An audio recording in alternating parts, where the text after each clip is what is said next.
আসসালামু আলাইকুম। ক্লাস 6 এর 2021 সালে যে অনলাইন জিওগ্রাফি ক্লাস চলছে, আজকে তার 4th ক্লাস। এর আগের ক্লাসগুলিতে আকাশ ভরা সূর্যতারা অধ্যায়ের কিছু অংশ হয়েছিল। আজকে দেখো আকাশ ভরা সূর্যতারার পরবর্তী অংশ আমরা জানবো। তাহলে আজকে আমরা আবার আকাশ ভরা সূর্যতারা সম্পর্কে জানবো। আকাশ ভরা সূর্যতারা। এর আগের ক্লাসে দেখো আমি গ্রহগুলো সম্পর্কে আলোচনা করেছিলাম, বিভিন্ন গ্রহ সম্পর্কে তোমাদের বলেছিলাম গ্রহগুলো একটু ভালো করে পড়বে। দেখো, গ্রহ বলতে এই সূর্যকে কেন্দ্র করে, সূর্যকে চারপাশে যে গ্রহগুলো আবর্তন করছে, সূর্যের প্রথমে আছে বুধ, তারপরে শুক্র, তারপরে পৃথিবী। তাহলে সূর্যের কাছে পৃথিবীর অবস্থান কত? তৃতীয় স্থানে আছে, বুধ শুক্রের পরেই। সব থেকে কাছে কি আছে? বুধ। এবং সব থেকে শেষে আছে নেপচুন। সব থেকে শেষে আছে নেপচুন। প্লুটোকে দেখো, প্রথম দিকে 2006 সালের আগে অবধি একে গ্রহ ধরা হতো, কিন্তু 2006 সালে একে প্লুটোকে বামন গ্রহ আখ্যা দেওয়া হয়েছে। কারণ বলতো, গ্রহ আর বামন গ্রহের মধ্যে আগে পার্থক্যটা বলি। গ্রহ আর বামন গ্রহ তোমাদের পার্থক্য কিন্তু করতে হবে। গ্রহ বামন গ্রহ বলতে কুলীন গ্রহ ও বামন গ্রহ। প্রধান গ্রহগুলোকে বলা হয় কুলীন গ্রহ, এবং আর যে গ্রহগুলো আছে যেগুলোকে গ্রহ বলে আমরা ধরি না, সেগুলোকে বলা হয় বামন গ্রহ। তাহলে পার্থক্যের কিরম লিখতে হবে এর আগের ক্লাসে আমি দেখিয়েছি। এরকম লিখবে বিষয় বা ভিত্তি, তিনটে বক্স করবে। একটা বক্সে করবে, প্রথম করবে বিষয়। এটা ধরো তোমার খাতা, এই খাতাটাকে তিনটে ভাগে ভাগ করবে। এটা আমি ধরে নিলাম তোমাদের A4 সাইজ যে খাতাগুলো তোমাদের দেওয়া হয়েছে পরীক্ষার জন্য, এরকম একটা খাতা।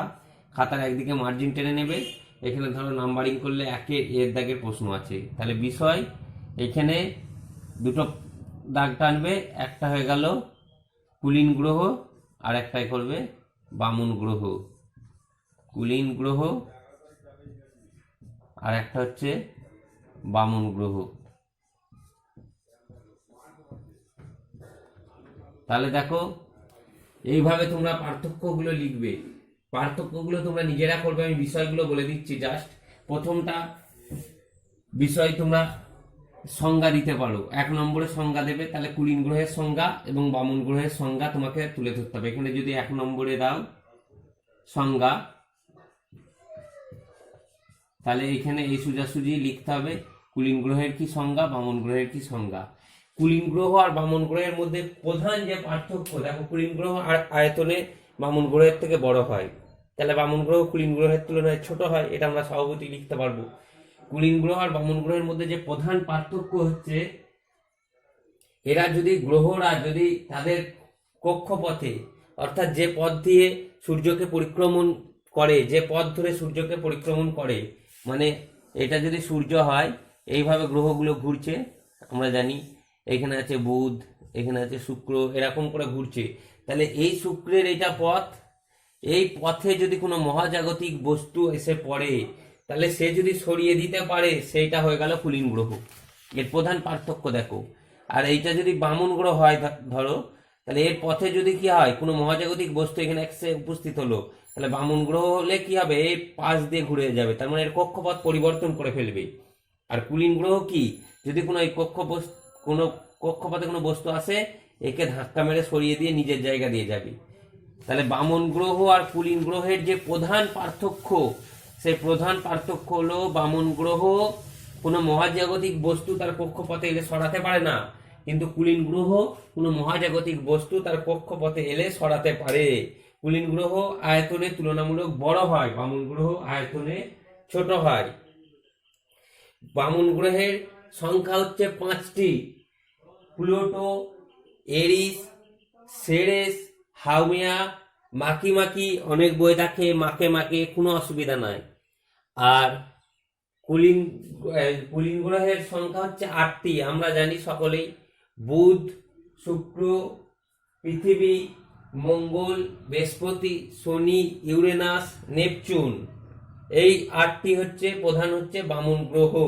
তাহলে গ্রহ এবং যে উপগ্রহ কুলীন গ্রহ এবং বামন গ্রহের মধ্যে যে প্রধান পার্থক্য এটা শুধু মনে রেখে দেবে।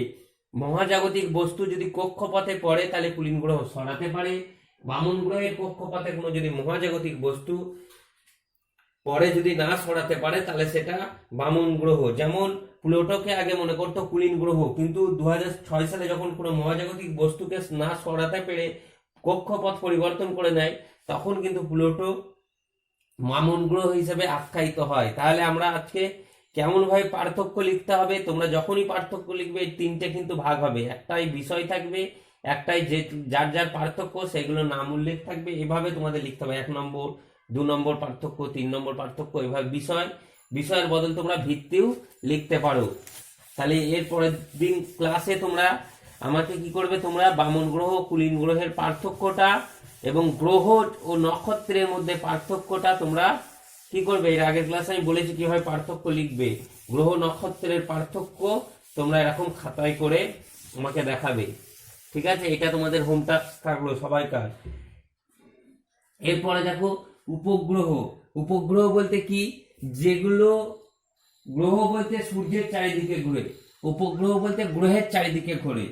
উপগ্রহ বলতে গ্রহের চারিদিকে ঘোরে। দুটো উপগ্রহ নাই এমন দুটি গ্রহের নাম বলো যার উপগ্রহ নাই। বুধ ও শুক্র, এটা কিন্তু শর্ট কোশ্চেনে আসতে পারে। বুধ এবং শুক্রের কোনো উপগ্রহ নাই, তাহলে কার কার উপগ্রহ নাই?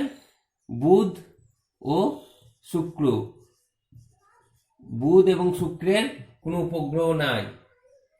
সব থেকে বেশি উপগ্রহ কার আছে? সব থেকে বেশি উপগ্রহ আছে বৃহস্পতি। বৃহস্পতি সব থেকে বেশি উপগ্রহ আছে 67টি। বৃহস্পতি সব থেকে বেশি উপগ্রহ আছে 67টি। শনির দেখবে একটা বিখ্যাত উপগ্রহ আছে, শনির একটা বিখ্যাত উপগ্রহ আছে টাইটান। টাইটান তোমরা দেখবে টাইটান কোম্পানির ঘড়ি পরে অনেকজনা, খুব দামি ব্র্যান্ড, সেরকম টাইটান। শনির একটা খুব, শনির যে বৃহত্তম উপগ্রহ তার নাম হচ্ছে টাইটান। আর সব থেকে বৃহত্তম উপগ্রহ হচ্ছে বৃহস্পতির হচ্ছে গ্যানিমিড। গ্যানিমিড হচ্ছে সব থেকে বড় উপগ্রহ। তাহলে পৃথিবীর একমাত্র উপগ্রহ, পৃথিবীতে একটাই উপগ্রহ আছে, পৃথিবীর একমাত্র উপগ্রহ হচ্ছে চাঁদ। এগুলো কিন্তু তোমাদের শর্ট কোশ্চেনে কাজে লাগবে, ওই জন্য এই বিষয়গুলো আমি ভালো করে তুলে ধরছি। পৃথিবীর একমাত্র উপগ্রহ হচ্ছে চাঁদ। কোন বস্তুর ধরো পৃথিবীতে ওজন হচ্ছে 6 কেজি, পৃথিবীর একমাত্র উপগ্রহ হচ্ছে চাঁদ। ধরো পৃথিবীর একটা বস্তুর ওজন হচ্ছে 6 কেজি। যেমন ধরো একটা কুমড়ো ওজন হচ্ছে পৃথিবীতে হলো 6 কেজি, তাহলে এটা চাঁদে কত ওজন হবে বলো দেখিনি? চাঁদে ওজন হবে 1 কেজি। কেন কেন বলো? কারণ হচ্ছে চাঁদের তুলনায় পৃথিবীর মাধ্যাকর্ষণ বল 6 গুণ বেশি। এটাও আমরা বলতে পারি পৃথিবীর তুলনায় চাঁদের মহাকর্ষ বল 1/6 ভাগ, মানে পৃথিবীর যা মাধ্যাকর্ষণ বল চাঁদে হচ্ছে তার 1/6 ভাগ। ওই জন্য পৃথিবীতে যা ওজন হবে চাঁদে তার 1/6 ভাগ কম হবে, চাঁদে তার 1/6 ভাগ কম হবে। তাহলে আমরা বুঝতে পারলাম যে চাঁদের মহাকর্ষ বল বা মাধ্যাকর্ষণ বল পৃথিবীর তুলনায় 1/6 ভাগ। দেখো এরপরে তাহলে আমরা পৃথিবীর একমাত্র উপগ্রহ চাঁদ সম্পর্কে সংক্ষেপে, চাঁদ পৃথিবীকে পরিক্রমণ করতে সময় লাগে 27.13 দিন। চাঁদ পৃথিবীকে পরিক্রমণ করতে সময় নেয় 27.13 দিন, মানে 27 দিন 8 ঘন্টা। 1/3 দিন মানে কত? 8 ঘন্টা। কেন? 24 ঘন্টাকে যদি 1/3 দিয়ে করি, তোমরা তো অঙ্ক সবাই মোটামুটি জানো, 8 হয়, তাহলে 8 ঘন্টা। 27 দিন 8 ঘন্টা বা 27.13 দিন আমরা বলতে পারি। দেখো এরপরে আছে, তোমরা ধূমকেতু সম্পর্কে একটু জানবে। ধূমকেতু অনেক সময় টিকা আসে। ধূমকেতু কি? ঝাঁটার মতো লেজ বিশিষ্ট উজ্জ্বল জ্যোতিষ্কগুলোকে ধূমকেতু বলে। ঝাঁটার মতো লেজ বিশিষ্ট উজ্জ্বল জ্যোতিষ্কগুলোকে, ঝাঁটার মতো উজ্জ্বল লেজ বিশিষ্ট জ্যোতিষ্ককে ধূমকেতু বলে। কি? ঝাঁটার মতো উজ্জ্বল লেজ বিশিষ্ট যে জ্যোতিষ্কগুলো থাকে তাকে ধূমকেতু বলে। এই ধূমকেতু প্রায় 76 বছর অন্তর অন্তর দেখা যায়। হ্যালির ধূমকেতু, যে ধূমকেতুটা বিখ্যাত আছে পৃথিবী থেকে হ্যালির ধূমকেতুকে 76 বছর অন্তর দেখা যায়। লাস্ট দেখা গেছে 1986 সালে। লাস্ট কত সালে দেখা গেছে? 1986 সালে। কত বছর অন্তর দেখা যায়? 76 বছর অন্তর। যেমন সৌরঝড় বলেছিলাম 11 বছর অন্তর দেখা যায়, তেমন হ্যালির ধূমকেতু 76 বছর অন্তর অন্তর দেখা যায়। দেখবে অনেক সময় তারা খসা আসে। তারা খসা কি? যখন কোনো উল্কাপিণ্ড মহাকাশ থেকে ভেঙে পড়ে বা কোনো উল্কার অংশ বা কোনো নক্ষত্রের অংশ পৃথিবীতে এসে ভেঙে পড়ে, তাকে বলা হয় তারা খসা। এবং যখন অনেকগুলো উল্কাপিণ্ড একসঙ্গে খসে পড়ে তখন দেখবে তাকে বলা হয় উল্কা বৃষ্টি। যখন একসঙ্গে অনেকগুলো বৃষ্টিপাতের মতো পড়ে তাকে বলা হয় উল্কা বৃষ্টি। সৌরজগতের সব থেকে বৃহত্তম গ্রহাণু হচ্ছে সেরেস। এগুলো তোমাদের শর্ট কোশ্চেনে কাজে লাগবে বলে আমি একটা একটা বলে দিচ্ছি। সৌরজগতের সব থেকে বৃহত্তম গ্রহাণু হচ্ছে সেরেস। সেরেস দেখো, এরপরে তোমরা যে জিনিসটা তোমাদের জানতে হবে, স্পেস স্যুট। স্পেস স্যুট এটা অনেক সময় 1 নম্বর বা 2 নম্বরের প্রশ্ন আসে। স্পেস স্যুট, স্পেস স্যুট বলতে মহাকাশে যাওয়ার যে পোশাক তাকে স্পেস স্যুট বলে। কেন মহাকাশে যেতে গেলে পোশাক পরতে হয় এটা তোমাদের জেনে নাও। মহাকাশে যেতে গেলে পোশাক পরতে হয়। স্পেস স্যুট বলতে মহাকাশে যাওয়ার যে পোশাক তাকে স্পেস স্যুট বলে। তাহলে মহাকাশে যাওয়ার যে পোশাক তাকে স্পেস স্যুট বলে। এই স্পেস স্যুট হচ্ছে এক ধরনের পোশাক যে পোশাকে হাওয়া ভরা থাকে। কারণ আমরা কি জানি, পৃথিবীতে বাতাস আছে। এই বাতাস কি করে? এই বাতাস আমাদের শরীরে চাপ দেয়, আর ভেতরে আমাদের শরীরের ভিতরেও বাতাস আছে। না যদি এই বাতাসও সমানভাবে চাপ দেয় বলে আমরা বুঝতে পারি না। আর যখন আমরা পৃথিবীর বাইরে চলে যাব তখন কিন্তু আর বাতাস পাবো না। পৃথিবীর বাইরে যখন চলে যাব তখন আর বাতাস পাবো না। তাই জন্য স্পেস স্যুট পরতে হয়। ওই স্পেস স্যুটের ভেতরে বাতাস ভরা থাকে, ফলে আমাদের শরীরেও যে বাতাস চাপ দিচ্ছে আবার ওই পোশাকও চাপ দিচ্ছে। আর না হলে যদি না স্পেস স্যুট পরা হয় তাহলে শরীরের ভেতরে যে বাতাস চাপ দেয় তাতে কি হবে? আমাদের শিরা উপশিরা গুলো ফেটে যেত। আমাদের শরীরে দেখবে শিরা আছে, কারুর রক্ত নিলে দেখবে সেই কোনো একটা রাবার বেঁধে দেওয়া হয়, যে সেই শিরাটা ফুলে যায়, সেখান থেকে রক্তটা নেওয়া হয়। ওই শিরাগুলো, শিরা বা ধমনীগুলো যেগুলো থাকতো ওগুলো ফেটে যেত স্পেস স্যুট না পরলে। তাহলে স্পেস স্যুট কি? মহাকাশে যাওয়ার যে পোশাক তাকে স্পেস স্যুট বলে। স্পেস স্যুট কেন পরতে হয়? আমাদের শরীরে বাতাস আছে, সেটা চাপ দিচ্ছে, ফলে যখন পৃথিবীর বাইরে যাব বাতাস থাকবে না। তাই স্পেস স্যুটে বাতাস ভরা থাকে। এটা থাকার ফলে কি হয়? সমানভাবে শরীরে চাপ দেয়, শরীরে কোনো ক্ষতি হয় না। আর যদি না এই স্পেস স্যুট পরা হতো তাহলে বাইরে বাতাস না থাকার কারণে এই ভেতরের বাতাস বাইরের দিকে বেরিয়ে আসার চেষ্টা করতো, ফলে শরীরের শিরা ধমনী যেগুলো আছে সেগুলো ফেটে যেত। ফলে এই স্পেস স্যুট পরতে হয়। দেখো এরপরে স্পেস শাটল বলে একটা জিনিস থাকে। স্পেস শাটল, এগুলো তোমাদের সব শর্ট কোশ্চেনে আসতে পারে। স্পেস শাটল, এর সাথে তালবস্যায়কার ট ল, স্পেস শাটল। স্পেস শাটল কি? আমরা যখন মহাকাশে যাই কিসে করে যাই? রকেটে করে যাই।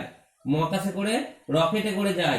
এই স্পেস শাটল হচ্ছে একটা মহাকাশ বিমান। এই রকেটে করে যাওয়ার পর মহাকাশে যখন ঘোরা হয় সেইটা তখন স্পেস শাটল ব্যবহার করা হয়। মানে মহাকাশে যাওয়ার যে একটা বিশেষ যন্ত্র বা মহাকাশ বিমান বলতে পারো, সেটা হলো স্পেস শাটল। কৃত্রিম উপগ্রহ কি? আমরা জানি এমনি উপগ্রহ যেগুলো পৃথিবীর, যেমন একমাত্র উপগ্রহ চাঁদ, বৃহস্পতির গ্যানিমিড, শনি টাইটান, এরকম যে উপগ্রহ আছে, তেমন পৃথিবীর কৃত্রিম উপগ্রহ যে উপগ্রহগুলো এখন মানুষ পাঠিয়ে আমরা সরাসরি ক্রিকেট খেলা, ফুটবল খেলা, যেগুলো সরাসরি খবরগুলো দেখতে পাই, এক জায়গা থেকে অন্য জায়গাকার খবর সরাসরি দেখা হয় কিসের মাধ্যমে? এই কৃত্রিম উপগ্রহের মাধ্যমে। কৃত্রিম উপগ্রহ তোমাদের তেমন নাই, এটা দেখো ক্লাস 10 বই আছে, আমি তবু তোমাদের একটা সংক্ষিপ্ত ধারণা দিচ্ছি। এই কৃত্রিম উপগ্রহের মাধ্যমে আমরা কোনো জায়গাকার সরাসরি খবর দেখতে পাই। যেগুলো পৃথিবীর বাইরে পাঠানো হয় এই কৃত্রিম উপগ্রহ 2 রকমের হয়। এই কৃত্রিম উপগ্রহ 2 রকমের হয়। একটা হয় জিও স্টেশনারি আর একটা হয় সান সিনক্রোনাস। অর্থাৎ একটা সূর্য সমলয়, সান সিনক্রোনাস মানে সূর্য সমলয়, আর একটা হচ্ছে ভূ সমলয়। আসলে এরকম থাকে। পৃথিবীটা ধরো এইটা পৃথিবী হলে, এটা পৃথিবী হলে কি হয়? ওই পৃথিবীটাকে দু রকমের উপগ্রহ পাঠানো হয়। একটা উপগ্রহ পাঠানো হয় এই দিক দিয়ে ঘোরে, মানে এই নিরক্ষরেখা বরাবর ঘোরে, এই দিক দিয়ে ঘোরে, বোঝা গেল। আর একটা হয় এই দিক দিয়ে ঘোরে, নাহলে সব জায়গাকার চিত্রটা নিতে পারবে না, এরকম একটা থাকে। এগুলোকে বলা হয়, একটাকে বলা হয় ভূ সমলয় আর একটাকে বলা হয় সূর্য সমলয়। ফলে গোটা জায়গাকার চিত্রটা নিতে পারবে। দু রকমের উপগ্রহ পাঠানো হয়, যেটা পৃথিবীর এরকম অক্ষরেখা বরাবর ঘোরে, দ্রাঘিমা রেখা বরাবর, একটা অক্ষরেখা বরাবর ঘোরে, বোঝা যাচ্ছে। এরকম দু রকমের উপগ্রহ আছে। ভারতের প্রথম উপগ্রহ হচ্ছে আর্যভট্ট। ভারতের প্রথম যে উপগ্রহ তা হচ্ছে আর্যভট্ট। ইন্ডিয়ার যে মহাকাশ গবেষণা কেন্দ্র, ভারতের যে মহাকাশ গবেষণা কেন্দ্র, তার নাম কি বলতো? সবাই জানো আশা করছি, ইসরো। ইসরো এর ফুল ফর্ম অনেক সময় আসে, Indian space research organisation.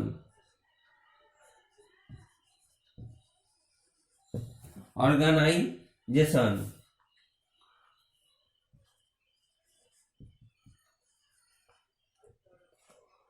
Indian space research organisation, এইটার নাম হচ্ছে ইসরো। আর পৃথিবীর যেটা আমেরিকার যেটা গবেষণা কেন্দ্র আমরা জানি নাসা। নাসা আমেরিকার যে গবেষণা কেন্দ্র তার নাম হচ্ছে নাসা। কি? নাসা। এর full form N for national,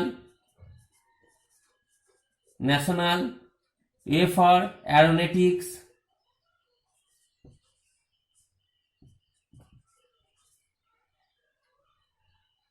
and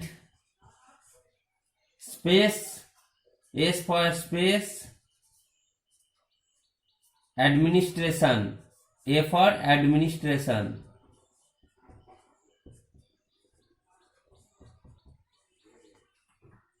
তাহলে ন্যাশনাল অ্যারোনটিক্স স্পেস অ্যাডমিনিস্ট্রেশন, এটা হচ্ছে নাসার ফুল ফর্ম। ইসরোর ফুল ফর্ম হচ্ছে ইন্ডিয়ান স্পেস রিসার্চ অর্গানাইজেশন। এগুলো কিন্তু তোমাদের আসবে। ভারতের প্রথম যে কৃত্রিম উপগ্রহ তার নাম হচ্ছে আর্যভট্ট। ভারতের প্রথম যে মহাকাশচারী, ভারতের প্রথম মহাকাশচারী কি নাম? ভারতের প্রথম মহাকাশচারী শ্রী রাকেশ শর্মা। 1984 সালে তিনি মহাকাশে গিয়েছিলেন। 1984 সালে তিনি মহাকাশে গিয়েছিলেন। এর পরের দিন চন্দ্র অভিযানটা তোমরা পড়বে, যদি পরের ক্লাসে সুযোগ হয় চন্দ্র অভিযানটা বলে দেবো, তার সাথে পুরো ক্লাসটা রিভিশন করে দেবো, কারণ তোমাদের পরীক্ষা হবে খুব শীঘ্রই একটা। তোমরা তৈরি হও, একটা সারপ্রাইজ টেস্টও হতে পারে, চেষ্টা করো যে সেই সারপ্রাইজ টেস্টে ফুল মার্কস তোলার। আজকের ক্লাস এখানেই তাহলে শেষ করছি।